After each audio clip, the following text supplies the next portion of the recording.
En la continuidad de los temas de la materia, nos deparamos ahora con una introducción a la segunda ley de la termodinámica.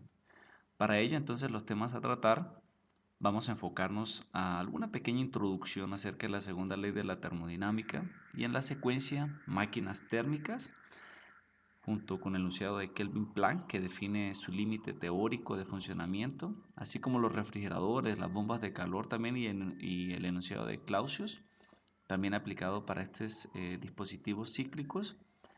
En la continuación vamos a ver el ciclo de Carnot, que nos va a dar los límites teóricos de estas máquinas térmicas y refrigeradores y bombas de calor. ¿Cómo se puede medir esos límites máximos? Para ello es importante conocer e identificar la escala de temperatura termodinámica y cómo se aplica a los anteriores dispositivos. Y vamos a cerrar esta introducción a la segunda ley con unas conclusiones relevantes acerca de cada uno de los temas que observamos en esta diapositiva. Entonces, la segunda ley, como lo dice en ese pequeño párrafo, dice que no se limita a identificar la dirección de los procesos, ¿cierto? También afirma que la energía tiene calidad, así como cantidad.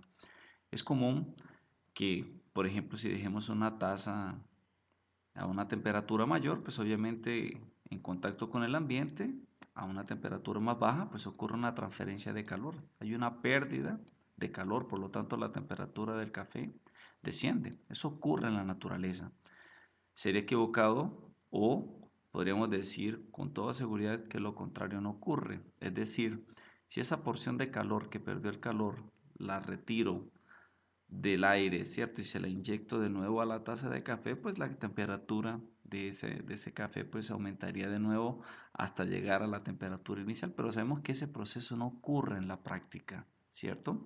Lo mismo ocurriría, por ejemplo, si intentáramos agitar esta pala, esta rueda de paletas, adicionándole calor para hacer levantar el peso. Lo contrario ocurre en la práctica, obviamente, sí, que el peso cuando descienda hace que la rueda gire y por lo tanto ese trabajo de descenso, esa energía potencial que pierde este peso, genera un trabajo mecánico, un trabajo como tal, un movimiento y ocurre una transferencia hacia que la temperatura del fluido aquí al interior del recipiente aumenta, es decir, tenemos una transformación de trabajo en calor, pero tomar el calor y transformarlo en trabajo no ocurre por sí solo en la práctica. En principio podemos decir que es imposible, es decir, los procesos ocurren en una cierta dirección. Por lo tanto, el hecho de que se cumpla la primera ley, es decir, que transformemos calor en trabajo, trabajo en calor, no quiere decir que se cumpla la segunda ley. En pocas palabras, sabemos que transformar trabajo en calor es posible, pero a la luz de la primera ley, transformar calor en trabajo sería posible porque tenemos la conservación de la energía, ¿sí? Se conserva la energía, se transformó de una forma u otra, pero la estamos conservando.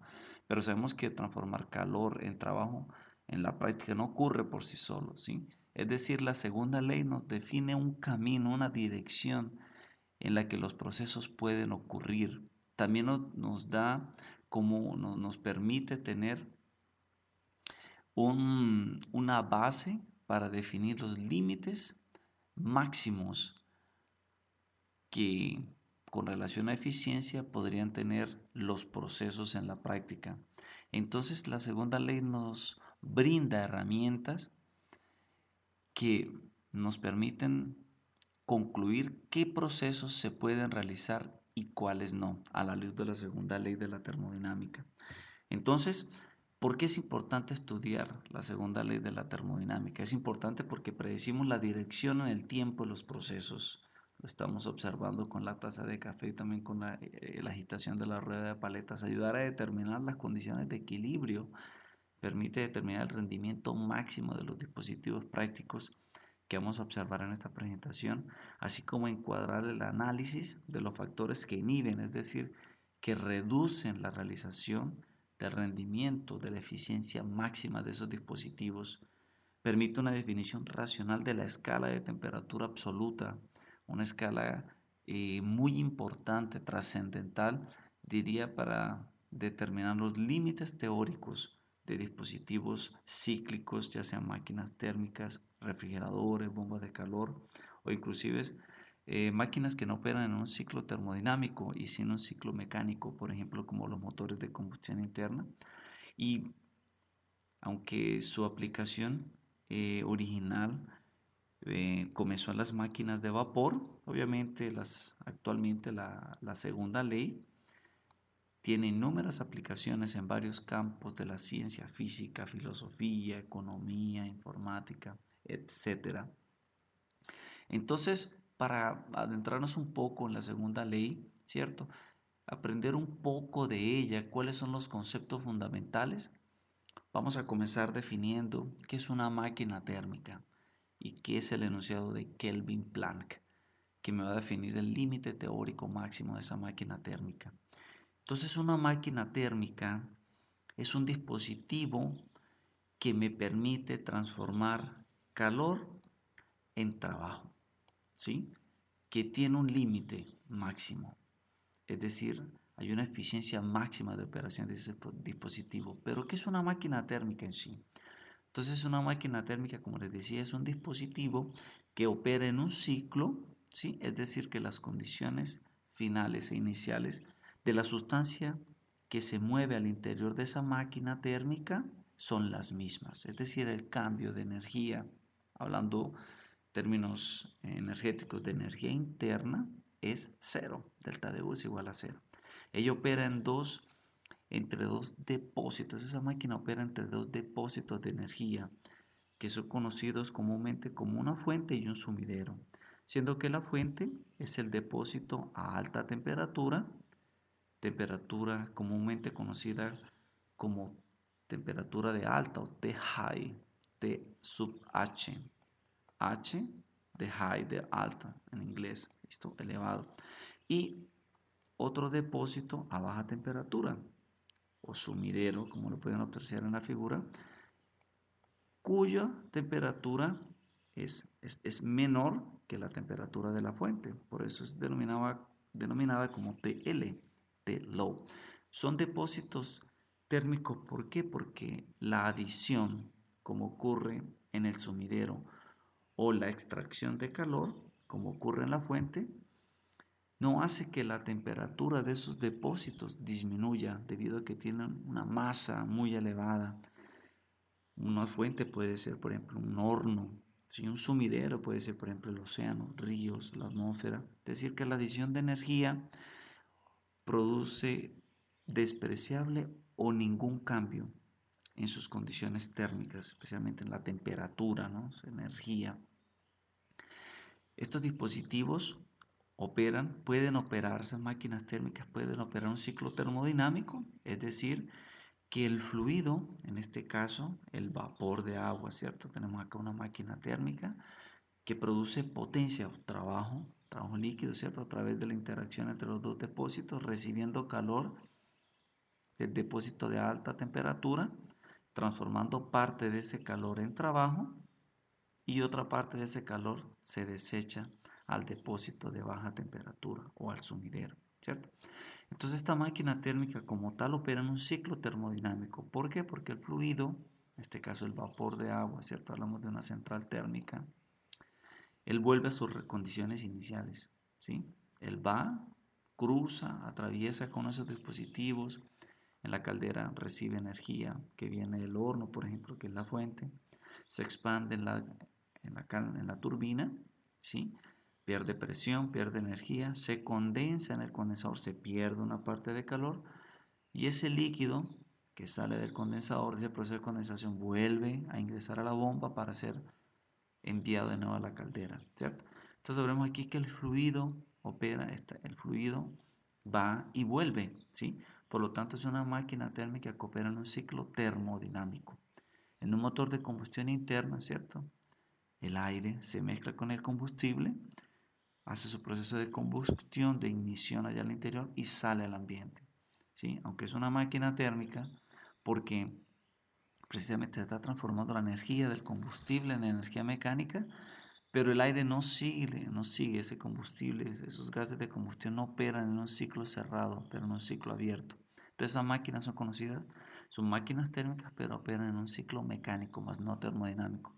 Es común que en estas máquinas térmicas, por ejemplo, parte de la energía, ¿cierto? Del trabajo producido se reutiliza para eh, trabajo interno de la máquina. Por ejemplo, en este caso, parte de la potencia que se genera o del trabajo que genera la turbina se utiliza para mover ¿qué? La bomba. Igual pasa en un vehículo, ¿cierto?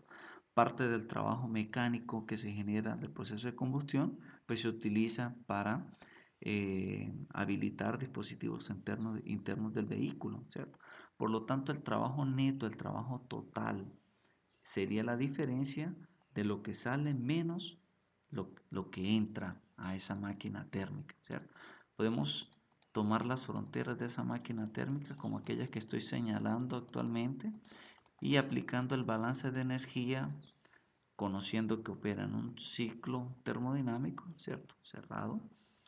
Haciendo el balance de energía, tenemos acá que lo único o las únicas formas de energía que cruzan las fronteras de esa máquina térmica son calor de la fuente, sumidero y trabajo.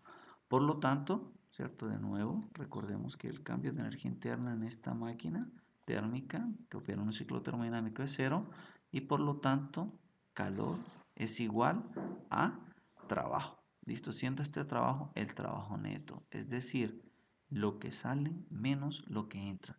Recordemos que en esa ecuación este calor es el calor neto, es decir, calor de entrada menos calor de salida. ¿Listo? Y que este W es el W neto, es decir, trabajo de salida menos trabajo de entrada. ¿Por qué? Recordemos que el calor es una cantidad vectorial, ¿cierto? Tiene dirección, magnitud, un sentido, ¿cierto? Entonces el calor que entra lo asumimos como positivo y el calor que sale negativo. Lo mismo aplica con el trabajo, ocurre lo contrario, ¿cierto? Lo consideramos positivo cuando sale y negativo cuando entra al sistema, ¿cierto? Opera en un ciclo, son dos detalles importantes que debemos tener pendiente. El fluido que va por esta máquina térmica es conocido como working fluid, ¿cierto? En inglés, o fluido de trabajo. Que hemos, en la diapositiva les coloqué algunos términos en inglés para familiarizarnos eh, con esos términos de máquinas térmicas, de refrigeradores, de bombas de calor. En inglés, source, fuente, Low Temperature Sink, que es sumidero. Son términos técnicos en inglés muy aplicados, ¿cierto? Sink, source, working fluid, thermodynamic cycle, heat engine, esto asociado con máquinas térmicas. Entonces, aquí quise mostrarles dos máquinas térmicas. Esta es realmente la que estamos aplicando en la diapositiva interior.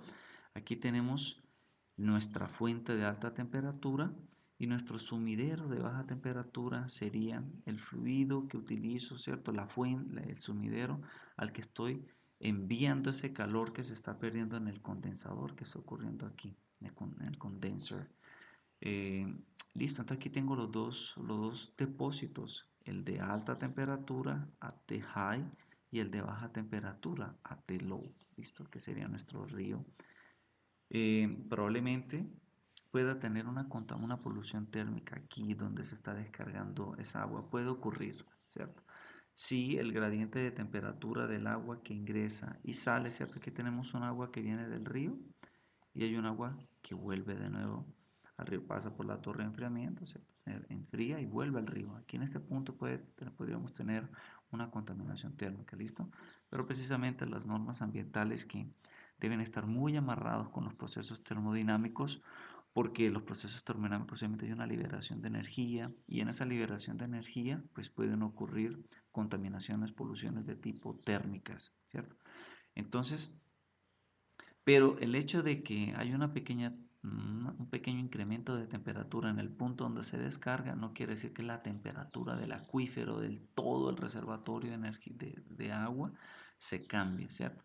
Pues sabemos actualmente que hay un cambio climático, ¿cierto? Hay un cambio en la atmósfera que pues es drástico para el ambiente, pero en términos generales es 0,5 o 1 grado de exceso de aumento de temperatura, pues sabemos los daños catastróficos que tiene sobre el ambiente, pero en términos para los tiempos, las décadas de contaminación, de eliminación de calor a la atmósfera han sido, pues es poco el incremento de temperatura, pero repito, es una preocupación mundial actualmente que existe por ese incremento de temperatura, por pequeño que fuese, ¿cierto? Debido al daño, las repercusiones ambientales tan negativas que tiene. Y tenemos acá, aquí obviamente estamos quemando un combustible fósil, ¿no? En este caso, coal, carbón, ¿cierto? La palabra en inglés de carbón. Pero también podemos tener energía solar, ¿cierto? Como lo que ocurre acá, tenemos una torre solar, espejos que desvían la radiación, la concentran en un foco, y aquí obviamente tenemos un fluido termodinámico que se calienta, se expande en una turbina y produce electricidad. Tenemos una máquina térmica. Ese fluido puede ser agua. También actualmente muy de moda los ciclos de dióxido de carbono en gran estudio debido a las ventajas de tipo ingenieril, de producción de potencia, de compacticidad que tienen esos sistemas. Helio también es otro fluido con grandes características ambientales, también en ingeniería, en este tipo de aplicaciones. Entonces, ¿cómo determinamos la eficiencia de esa máquina térmica? ¿Cómo la podemos determinar? ¿Ya? Como estamos aquí interesados en saber cuánto de toda esta energía puedo transformar en trabajo, precisamente definimos a través de esos dos parámetros la eficiencia térmica, ¿cierto? La eficiencia térmica podemos determinarla como la salida de es decir, lo que yo quiero sobre lo que necesito, lo que debe ingresar a mi sistema, lo que pago por el carbón que quemo para producir electricidad, ¿cierto? Entonces, ¿qué quiero? Queremos producir trabajo, queremos producir potencia, ¿cierto? Tenemos que lo tenemos acá por punto, pues estamos hablando de potencia como también tasa de transferencia de calor o, pocas palabras, trabajo sobre calor, ¿cierto? Potencia sobre tasa de transferencia de calor. Y como hablamos de que este es un ciclo cerrado, ¿cierto? Trabajo es igual a ¿qué? A calor. Potencia igual a tasa de transferencia de calor, ¿sí? Por lo tanto, podemos sustituir trabajo como la diferencia entre calor de entrada y salida dividido entre entrada para tener esta ecuación simplificada de eficiencia térmica. 1 menos la relación entre el calor que sale, es decir, aquello que elimino al sumidero, al depósito de baja temperatura, y lo que entra, es decir, el calor que me ingresa de la fuente, ¿cierto? Que recordemos, tengo una fuente que está a una temperatura alta, high, y un depósito que está a una temperatura baja, low. Por lo tanto, ¿cierto? Este calor de salida que va al sumidero o al depósito de baja temperatura, lo conozco como QL, y aquel que retiré, que vino, que extraje de la fuente o del depósito de alta temperatura, lo conozco como QH. ¿Listo? Podemos ahorrar calor de salida, es decir, el calor que elimina el condensador lo puede eliminar totalmente. ¿Puede ser eso posible? ¿Cuál es el límite? Y de ahí tenemos que basarnos en el enunciado de Kelvin Planck, que es uno de los postulados a partir de los cuales también se define un concepto más adelante de entropía que vamos a explorar en el capítulo a continuación, en la clase 22, ¿sí?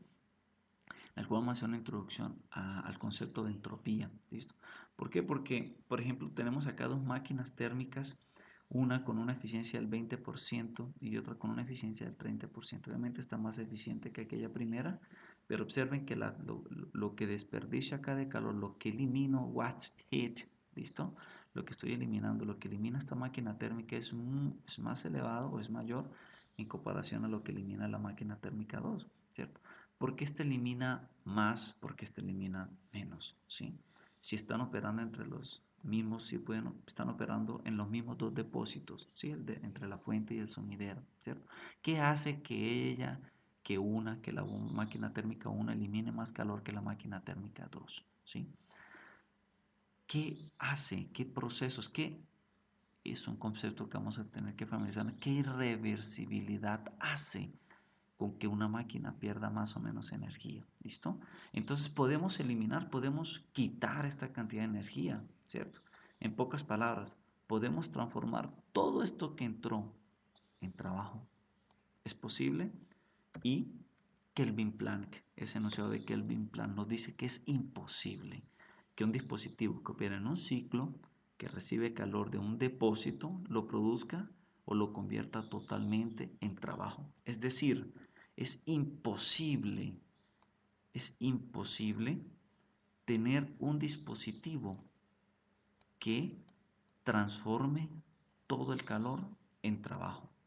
En pocas palabras, tenemos un dispositivo con una eficiencia del 100%, ¿cierto? Un dispositivo que cumpla esto, es decir, que transforme todo el calor en trabajo, es conocido como una máquina de movimiento perpetuo de segundo tipo, es decir, una máquina que viola este postulado de la segunda ley, transformar todo el calor en trabajo. Recordemos que lo contrario es posible, transformar todo el trabajo en calor es posible, primera ley de la termodinámica, pero la segunda ley, esto sería violarla, es decir, transformar todo el calor en trabajo es imposible, ¿cierto? ¿Qué define ese límite teórico? El enunciado de Kelvin Planck, ¿cierto? Es decir, no podemos transformar todo el calor en trabajo. Debemos perder calor. ¿Y por qué tenemos que perder calor? ¿Por qué tendríamos que perder calor? ¿Por qué? Observemos acá en esta máquina térmica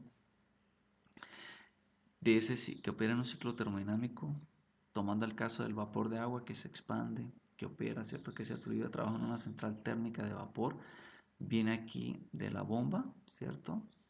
Que va a la caldera, se expande en la turbina, pero obviamente la turbina tenemos un vapor que necesitamos pasarlo a líquido en la bomba, por lo tanto necesitamos que condensarlo. Y como necesitamos condensarlo, pues obviamente tenemos que perder un calor para tener el ciclo total, ¿cierto? Pasar vapor a líquido y que pues, porque de lo contrario tenemos aquí, si pudiéramos pasar vapor, obviamente aquí no necesitaríamos la bomba, necesitaríamos un compresor, pero la energía requerida para comprimir ese aire, pues debe ser de la misma proporción de la que tendría el vapor cuando se expandiese en la turbina, por lo tanto no se estaría haciendo nada, ¿ok? Entonces, infelizmente necesitamos que perder calor para completar el ciclo. Entonces, Kelvin Planck nos da ese primer enunciado con relación a esas máquinas térmicas que producen trabajo, es decir, no podemos tener una máquina térmica con una eficiencia del 100%.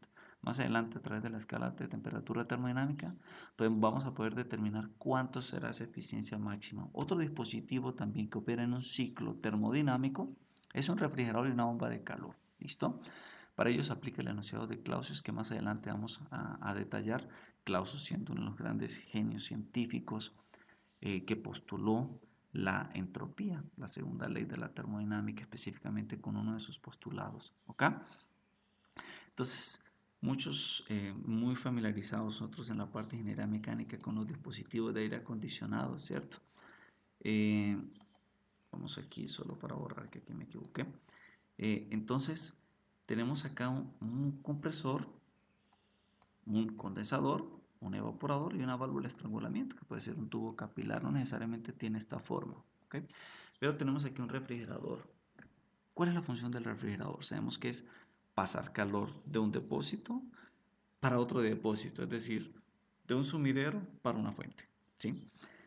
Sabemos que por sí solo no ocurre eso en la práctica. No podemos llevar calor de una parte de alta temperatura a otro de baja temperatura, como lo que ocurre con la taza de café. Se enfría por eso, porque el calor va del medio de alta al de baja temperatura. Para hacer lo contrario de ir de baja temperatura al de alta temperatura, no se puede hacer por sí solo en la práctica, ¿sí? En la naturaleza no ocurre eso. Para ello, para poder hacer el proceso necesitamos de un refrigerador, de una bomba de calor que consuma un trabajo. ¿Listo?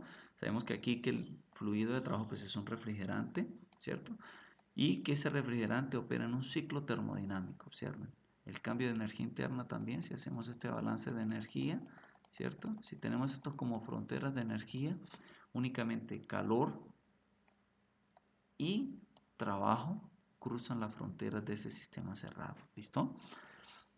Entonces tenemos también Otro dispositivo cíclico que opera entre dos depósitos y cuyo propósito es transportar calor de un depósito de baja temperatura para otro de alta temperatura. Para ello, pues obviamente necesita un trabajo y por tanto podemos definir a través de esas cantidades, calor y trabajo, el desempeño de ese refrigerador.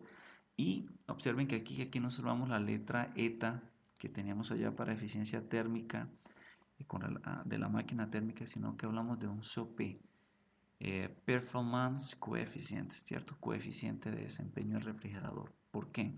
Porque podemos apreciar, vamos a apreciar con ejercicios que, que vamos a trabajar acá, que el coeficiente de desempeño puede tener valores superiores a 1, ¿sí? Porque ¿cuál es la finalidad de ese refrigerador? Obviamente que por una cantidad de trabajo que ingrese, por una cantidad de potencia, él me pueda transportar mucho calor, pueda extraer calor, mucho calor de un depósito de baja y pasarlo a un depósito de alta temperatura. Por ello, en muchos casos, este calor de entrada, ¿cierto?, supera a la potencia, ¿sí? A la potencia o al trabajo de entrada. De hecho, que esa es la finalidad del refrigerador, ¿cierto? Que por una cantidad, por una porción pequeña de trabajo, él me extraiga calor a una tasa mayor, ¿sí? De ahí, a partir de ahí, pues tenemos una máquina, pues digamos, que me ofrece una ventaja, ¿cierto? Porque ingreso una pequeña cantidad de trabajo que tengo que pagar por esa potencia eléctrica que consume el refrigerador, ¿cierto? Pero a cambio de ello él va a extraerme ese calor de los productos, ¿ok? Entonces ese COP lo definimos como, ¿qué es lo que quiero? La salida deseada. Necesito extraer ese calor que entrado, obviamente tenemos el balance aquí, entró calor, salió calor, entró trabajo, ¿cierto? Hay dos porciones que entran, trabajo, calor. Entonces, este calor es lo que necesito, este calor que está entrando a la máquina térmica, al refrigerador, perdón, este calor que ingresa al refrigerador, es lo que quiero es lo que deseo de ese refrigerador, lo que necesito extraer de los alimentos. Entonces, esa es mi salida requerida, mi salida deseada, lo que deseo. ¿Listo? Desired output. ¿Qué es lo que quiero que salga de ese espacio refrigerado? QL. ¿Y qué necesita entrar? Required input. Required input. ¿Cierto? ¿Cuál es la entrada requerida? Potencia o trabajo. ¿Listo? Recordemos que también podemos expresar esto en términos de unidad de tiempo, ¿no? Potencia y tasa de transferencia de calor. ¿Listo? Si dividimos esto sobre Q de entrada, vamos a llegar a esta expresión y tenemos aquí, en forma simplificada, salida, ¿cierto? Que está saliendo QH de este refrigerador y que está entrando QL. ¿Listo? Podemos expresarlo en estos dos términos. El otro dispositivo cíclico también de operación similar al refrigerador, simplemente que con una finalidad distinta, ¿sí? Ya que la bomba de calor, el propósito pues es adicionar calor a un recinto, necesitamos aumentarle la temperatura. De aplicaciones pues en los países con las estaciones, ciertos países del norte, países nórdicos, del hemisferio norte, tenemos bajas temperaturas en invierno, necesitamos calentar un ambiente, ¿listo? Tenemos bombas de calor, aplicación de aire, aplicación de tierra, ¿cierto? Es decir, que el calor que se extrae se puede tomar del aire o también se puede tener de la tierra.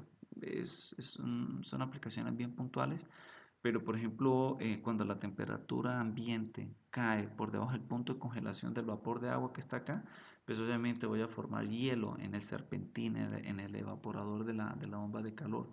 Por lo tanto, pues va a disminuir la eficiencia. Entonces, por ello es que tenemos bombas de calor, aplicaciones, digamos, que el calor se extrae de la tierra, ¿sí? Porque obviamente las temperaturas son un poco mayores que las que tendría en el ambiente y por lo tanto evitaría que se me congelase, ¿cierto?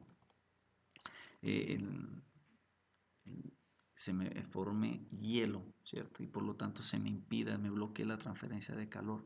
Entonces, ellas son conocidas como bombas de calor, aplicación de aire, aplicación de tierra, y bombas de calor también, repito, cuando la temperatura ambiente es mayor que la del punto de congelación, pues tenemos bombas de calor de aire, bombas de calor de tierra, bombas de calor de aire, bombas de calor de tierra, por bombas de calor, perdón, de aire, bombas de calor de tierra, repito, debido a que al medio que ellos están utilizando para extraer calor, ¿cierto? Aquí hay un esquema simplificado de la bomba de calor. Entonces, observemos acá, estamos extrayendo calor de un depósito a baja temperatura y vamos a adicionarle una potencia, una cantidad de trabajo para pasarlo a un depósito de mayor temperatura. ¿Listo? Observen aquí los gradientes de temperatura, 4 a 20 grados. De igual forma, la bomba de calor, la eficiencia, el rendimiento está dado por un COP, por un coeficiente de desempeño. Y lo tenemos como la relación de salida deseada, ¿cierto? ¿Qué deseo y qué requiero, qué necesito ingresar? Entonces necesitamos ingresar que una potencia, un trabajo, y necesitamos sacar QH, ¿listo? Entonces también podemos dividir todo ese ese calor de salida, que es QH, observen acá, listo, para llegar a esta expresión simplificada de ese coeficiente de desempeño de la bomba de calor. Ahora, ¿cuál es el máximo? ¿Qué limitación tendríamos, cierto? Para esa bomba de calor, ¿cuál sería el máximo de desempeño? ¿Cuáles serían las limitaciones? ¿Cuál sería el máximo de desempeño? Entonces, para ello, pues tenemos que aplicarles acá el enunciado de Clausius, ¿listo? Como ya les decía, quien postuló la entropía, que es a partir de estos dos enunciados de Kelvin, Planck y de Clausius, estos dos postulados sientan las bases para definir lo que es la entropía como tal. Clausius dice que es imposible construir un dispositivo cíclico, ¿cierto? Cíclico que opera en un ciclo y sin que produzca ningún otro efecto que la transferencia de calor de un depósito o de un cuerpo de baja temperatura al de alta temperatura. Es imposible hacerlo a no ser que se adicione que trabajo. Recordemos que el proceso inverso ocurre en la práctica. Calor pasa de una fuente a un sumidero, de un depósito a alta temperatura a una baja temperatura y una transferencia de calor. Hacer lo contrario es imposible por sí solo. Para ello es necesario introducir que un trabajo, ¿cierto? Quise colocarles estas ilustraciones, esta ilustración de Rudolf Clausius, porque me pareció muy interesante la bibliografía de él, su aporte a la termodinámica, y quise resaltar estos dos detalles. El universo está muriendo, ¿cierto? Y que la entropía, a diferencia de la energía, que sabemos que la energía no se crea ni se destruye, se conserva. La entropía siempre está en continuo crecimiento, se está generando entropía, por eso es que el universo está muriendo. Clausius llegó a esa conclusión terrible, pero es cierto.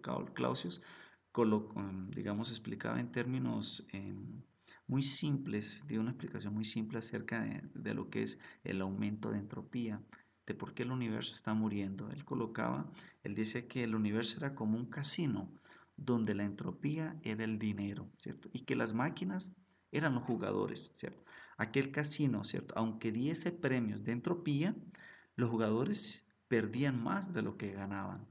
La banca siempre tiene beneficios. Entonces, ¿qué pasa si los jugadores se gastan todo su dinero?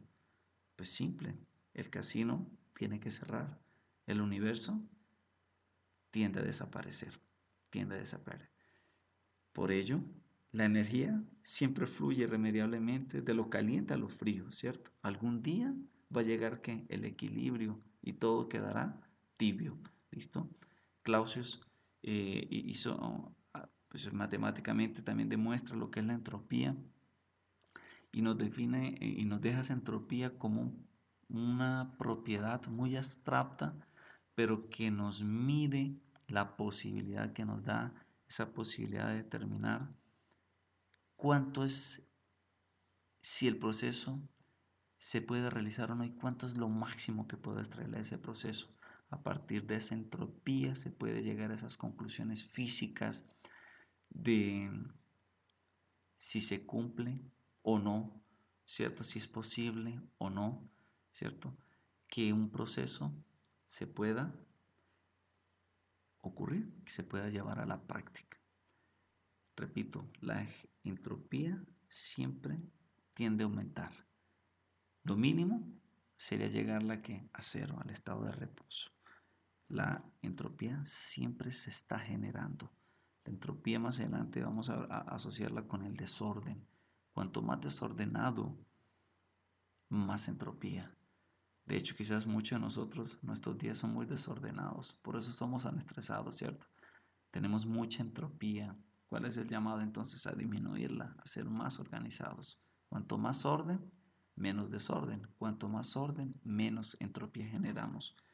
Entonces, ¿cuál serían esas máquinas que me darían el máximo desempeño? ¿Cierto? Máquinas térmicas, obviamente. Entonces, para ello vamos a basarnos, a tomar como referencia esos postulados de Sade Carnot, que fue un ingeniero francés, y que su trabajo de doctorado, ¿cierto?, de reflexiones sobre la potencia motriz del fuego, ¿cierto? Él llega y concluye que la eficiencia del ciclo, ¿cierto?, del ciclo de esa máquina térmica se puede maximizar mediante procesos que requieran la mínima cantidad de trabajo y que entreguen lo máximo posible, ¿cierto? Es decir, procesos reversibles, ¿cierto? No ocurren en la práctica, son procesos idealizados, pero nos sirven como un punto de referencia porque no tienen que irreversibilidades. ¿Qué son las irreversibilidades? Precisamente son procesos que ocurren en la naturaleza, en la práctica, y que hace que la calidad de la energía se pierda. Uno de ellos, la fricción. No podemos vencer la fricción. Siempre vamos a estarnos deparando con la fricción. La transferencia de calor tiene una diferencia de temperatura finita. Esto es, si tengo esa taza de café a 10,1 grados y mi ambiente está a 9 grados, ese 1,1 grados va a ser, esa pequeña diferencia de temperatura, aún va a hacer que haya una transferencia de calor o que pueda tener esa taza de café a 10,1 grados y que el ambiente está a 10 grados. Ese 0,1 grado, esa pequeña diferencia de temperatura hace que haya una pérdida de calor. Por lo tanto, eso hace que el proceso sea irreversible. Las reacciones químicas son espontáneas, no ocurren lentamente, ocurren súbitamente. La expansión sin restricciones de un gas, la mezcla espontánea, la magnetización o polarización con el flujo de corriente eléctrica de una resistencia y una pérdida de calor, la deformación inelástica. Son procesos que ocurren súbitamente, espontáneos, no ocurren lentamente, que ya haríamos procesos de cuasi equilibrio. Entonces Sade Carnot, a través de esos postulados, nos define que esas máquinas reversibles que están sometidas a procesos reversibles pues nos darían el máximo rendimiento. ¿Por qué? Porque no tienen irreversibilidades. ¿Listo? Entonces, ese ciclo que propuso Carnot se puede ejecutar, esa máquina térmica que propuso Sade Carnot, ejecuta, ¿cierto? Produce trabajo a través de cuatro procesos totalmente reversibles. En dos de ellos tenemos una expansión y en los otros dos tenemos una compresión. ¿Listo? Tenemos el desplazamiento de un pistón en el proceso de expansión y el retroceso de nuevo del pistón en la carrera de compresión. ¿Listo? Por lo tanto, generamos que un trabajo que está representado aquí, ¿cierto? Como esta área bajo la curva en ese diagrama de presión versus volumen, o volumen específico. ¿Ok? Entonces, en esa carrera de expansión, un fluido X está contenido en ese dispositivo de cilindro émbolo, es colocado en contacto con la fuente de alta temperatura, con el depósito de alta temperatura, ¿cierto? De manera que la temperatura de ese gas aumenta hasta TH y lentamente, de forma reversible, ¿cierto? Es decir, sin que, por ejemplo, la fricción se interponga en ese desplazamiento del pistón, hace que ese pistón comience a desplazarse debido al aumento de energía molecular, energía térmica, de esas sustancias del gas que están ahí, y tan presto como ese pistón se comienza a expandir, sabemos que como está aumentando el volumen, aquí también lo podemos apreciar en el proceso de una dosis de aumento de volumen, va a hacer que la temperatura va a tender a disminuir debido al aumento de volumen. Pero tan presto esto se perciba, es de nuevamente mantenido en contacto con la fuente de manera que ese primer desplazamiento lo haga de forma isotérmica, a T high o a TH constante. Posteriormente retiramos ese depósito, aislamos el dispositivo y el pistón se va a expandir, ¿cierto? Va a llegar hasta el punto 3, al volumen 3, de forma adiabática porque está aislado reversible. Es decir, no tengo irreversibilidad, tengo aquí toda la carrera de ese pistón, ¿cierto? Desde el punto 1 al punto 3. Tengo toda esa carrera de expansión. Posteriormente viene la carrera de compresión. ¿Listo? Entonces tenemos aquí el retroceso de 3 hasta 1. Entonces, de 3 a 4, de nuevo el pistón viene y tan presto se percibe ese aumento de temperatura debido a la disminución de volumen, ¿cierto? Compresión. Esa, en la parte superior del pistón, de ese cilindro, es colocado en contacto con el sumidero de baja temperatura, con el depósito de baja temperatura, de manera que se va a perder un calor a ese depósito de forma tal que la temperatura L en esa carrera de compresión de 3 a 4, será que aquí tengo esta pérdida de calor, el rechazo de calor al depósito de baja temperatura, se haga de forma que isotérmica. Posteriormente necesitamos retornar de nuevo a TH, entonces aislamos ese cilindro émbolo, listo, y esa carrera final la hacemos de forma también que reversible. Todos los procesos son reversibles internos, o sea, no tenemos fricción en ninguno de los desplazamientos del pistón. Por lo tanto, va a aumentar la temperatura, ¿cierto? De 4 a 1 y retornamos al punto inicial. Este es el famoso ciclo de Carnot. Tenemos un trabajo producido y lo hemos hecho de forma reversible. ¿Listo? Este es el diagrama que aplica para máquinas térmicas de Carnot. Un diagrama similar, pero inverso. Aplica para refrigeradores y bombas de calor. ¿Por qué decimos inverso?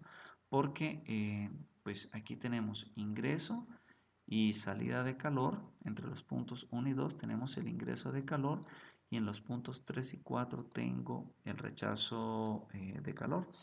En el ciclo inverso tendríamos lo contrario. Aquí tenemos el ingreso, aquí tenemos la salida de calor, OHQL, y aquí tendríamos 1, 2, 3, el punto 4 se nos invierte acá. ¿Okay? Es conocido como el ciclo inverso de Carnot que aplica para refrigeradores y las bombas de calor. Entonces, a partir de ese proceso de Carnot define dos postulados. El primero de ellos dice lo siguiente. Si tengo dos máquinas térmicas, siendo una de ellas irreversible y la otra reversible, se constata que la eficiencia térmica de la máquina irreversible, que es 1 acá, es menor que la máquina térmica reversible. Claro, ¿cierto? Como la máquina térmica irreversible tiene irreversibilidades, tiene fricción, pues hay una pérdida de trabajo. Necesitamos perder un trabajo para vencer esa fricción. Por lo tanto, la eficiencia de esa máquina va a ser menor que la eficiencia térmica reversible. Y por otro lado, que es el segundo postulado de Carnot, dice que dos máquinas térmicas reversibles que operan entre los mismos depósitos, es decir, entre la fuente y el sumidero, van a tener la misma eficiencia térmica. Es decir, no nos importa el fluido que esté dentro de esas máquinas térmicas reversibles. La eficiencia térmica va a ser la misma. Entonces, ¿cómo se evalúa esa eficiencia máxima? ¿Cómo la podemos ponderar? ¿Cómo la podemos medir? Para ello necesitamos definir la escala de temperatura termodinámica que precisamente comienza a definirse a partir de ello, que esas dos máquinas térmicas que operan entre los mismos depósitos van a tener la misma eficiencia. En este caso, tengo una fuente de 1000 Kelvin y un depósito, un sumidero de 300 Kelvin. La eficiencia térmica de esas máquinas térmica A y máquina térmica B es de 70%, ¿cierto? Entonces, a partir de ese segundo principio de Carnot, que dice ellos, ¿cierto? Sobre ello, que la eficiencia térmica de dos máquinas reversibles que operan entre los mismos dos depósitos es la misma, se puede definir una escala de temperatura que es independiente de las propiedades de las sustancias utilizadas. Y para medir esa temperatura se denomina que la escala de temperatura, la escala termodinámica de temperatura, Lord Kelvin, ¿cierto? Fue quien postuló esa escala de temperatura y él llega a esa conclusión debido a estas siguientes características, ¿cierto? A digamos, a estas hipótesis que se comprueban, ¿listo? Que la primera de ellas, ya decíamos, parte del segundo principio de Carnot, que la eficiencia térmica de las máquinas reversibles pues, están en función únicamente de las temperaturas de los depósitos, ¿cierto? Esta es la ecuación de la eficiencia térmica y para la eficiencia térmica reversible podemos llegar a que esta segunda parte de esa igualdad, ¿cierto? Que relaciona QL y QH depende únicamente de las temperaturas. Esto es conocido como relación funcional. O sea, es una relación que únicamente depende de las temperaturas. Pueden existir muchas relaciones funcionales. Quizás la más simple es esta. QH sobre QL para la máquina reversible va a ser única y exclusivamente función de las temperaturas absolutas de los depósitos, ¿cierto? Esta escala es conocida como la escala Kelvin, y las temperaturas que se listan, que están aquí enunciadas, son temperaturas absolutas. Observen, en la escala internacional, el sistema internacional de escala de temperatura, escala absoluta Kelvin de temperatura, ¿cierto? Lo mismo que T low, o la temperatura del depósito a baja temperatura, ¿cierto? En esta escala, las relaciones de esas temperaturas dependen de las relaciones de transferencia de calor. Observen acá la transferencia de calor entre una máquina térmica reversible y los depósitos, ¿cierto? Y son independientes de las propiedades físicas del working fluid, del fluido de trabajo, ¿cierto? Esta escala de temperatura varía del 0 hasta infinito. Recordemos que el menor valor en una escala absoluta es el 0 absoluto y el máximo pues es infinito. Por lo tanto, para esa máquina térmica reversible, esa relación de calores es proporcional a la relación de temperaturas. De allí tenemos ese límite teórico que nos va a dar el máximo rendimiento, el máximo desempeño de esas máquinas térmicas. Por ello, la eficiencia máxima que puede tener una máquina térmica que opera entre dos depósitos de energía, ¿cierto? TL y TH, es dada por la eficiencia de Carnot. ¿Listo? Aquella que enuncia que esa eficiencia térmica de la máquina reversible, o sea, cuyos procesos son reversibles, que no tienen irreversibilidades, dependen única y exclusivamente de la temperatura. Por lo tanto, nunca esa máquina térmica va a tener una eficiencia del 100%. Recuerden, siempre hay algo que perder.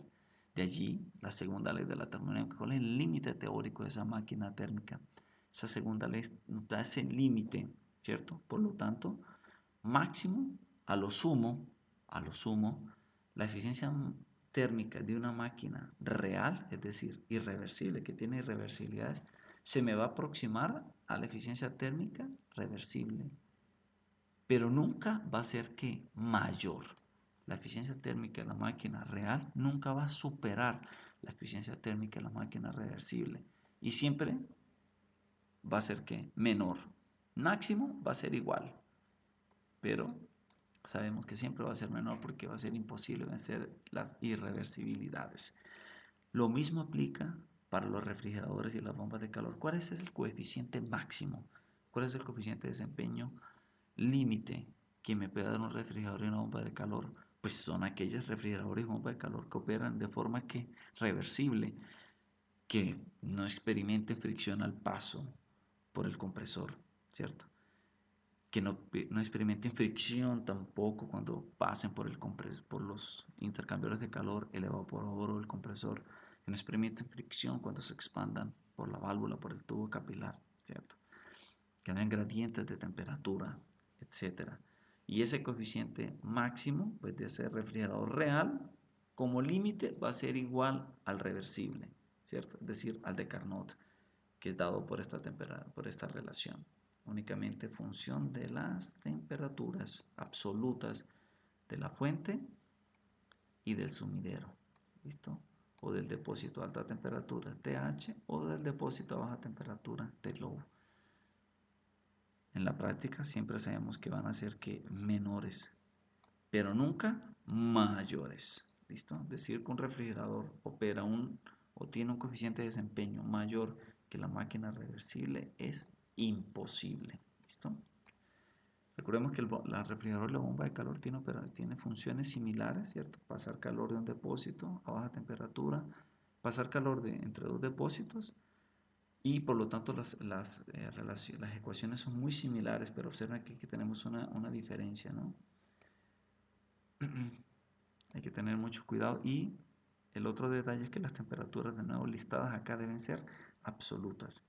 Entonces, posterior a ello podemos sacar estas conclusiones relevantes de gran importancia introductorias a la segunda ley, y es que esa segunda ley comienza con los conceptos de máquinas térmicas, que pueden ser también motores, recordemos que operan en un ciclo mecánico, no en un ciclo termodinámico, pero también pueden ser medidos a la luz de máquinas térmicas. La máquina térmica produce trabajo a partir de la transferencia de calor obtenida, ¿cierto?, de un depósito térmico a alta temperatura, y su funcionamiento está limitado por el enunciado de Kelvin-Planck. Nunca podemos tener una máquina térmica que opere con una eficiencia del 100%. Los refrigeradores son funcionalmente iguales a las bombas de calor, ¿ok? Y transportan la energía mediante la transferencia de calor de un ambiente más frío a un ambiente más cálido, ¿cierto? Algo que no sucederá por sí solo. Esto es lo que nos dice que Clausius, ¿listo? Y la declaración de Clausius precisamente dice en efecto que el refrigerador y la bomba de calor necesitan que trabajo para realizar una tarea, ¿listo? La máquina en movimiento perpetuo de primer tipo viola la primera ley de la termodinámica, conservación de la energía. Es decir, no puedo generar más energía de la que le inyecto. Eso es imposible porque estaría violando la primera ley, que es la conservación de la energía, ¿listo? Y la máquina de movimiento perpetuo del segundo tipo pues viola la segunda ley, es decir, es aquella que transforma calor en trabajo únicamente al 100%. Pueden hacer ese ejercicio en YouTube, pueden ingresar a buscar máquinas de movimiento perpetuo de primer tipo y de segundo tipo. Hay muchos videos interesantes, muchos de ellos nos engañan, pero en resumen, duda de las cosas fáciles, dudemos de aquello que dice que vamos a generar energía de la nada, ¿no? O podemos generar más energía de aquella de que le inyecta un sistema. Eso es imposible y estaríamos violando que la segunda ley de la termodinámica, ¿listo? La primera ley la violamos cuando decimos que generamos más de lo que introducimos, y la segunda ley se viola cuando decimos que todo el calor se transforma en ¿qué? En trabajo. 100% en máquina térmica, de transformar todo el calor en trabajo es imposible. Como también decir que pues ya puedo pasar calor de un depósito de baja temperatura a un depósito de alta temperatura sin que requiera trabajo o sin que requiera potencia, ¿listo? Que ahí se contradice o violaríamos el enunciado de Clausius, ¿listo? Y que las limitaciones para el rendimiento de las máquinas térmicas, es decir, la eficiencia térmica y el coeficiente de desempeño, ya sea para refrigeradores y las bombas de calor, se expresan mediante el dispositivo correspondiente al ciclo de Carnot, ¿cierto? Que son dispositivos que realizan trabajo de forma que reversible. Por lo tanto, ese ciclo de Carnot, ciclo idealizado, nos ofrece la mayor potencia, nos daría la mayor potencia, esa máquina de Carnot, máquina térmica de Carnot nos daría la mayor potencia, y ese refrigerador o bomba de calor de Carnot requeriría la menor potencia para operar. Espero que estos conceptos pues también se apoyen. Hay mucho texto por leer, hay mucho tema también digamos que quede más detallado, pero es importante también apoyarnos de la lectura, de los textos guía, de la información que también está disponible para cada uno de estos temas también en las clases y en las carpetas respectivas. Y la idea es pues que haya quedado un poco claro, más claro el tema, que nos sirva también como fundamentación teórica para ya entrar de lleno al concepto de entropía, a la aplicación de entropía a sustancias puras, a gases ideales también. Gracias por la atención.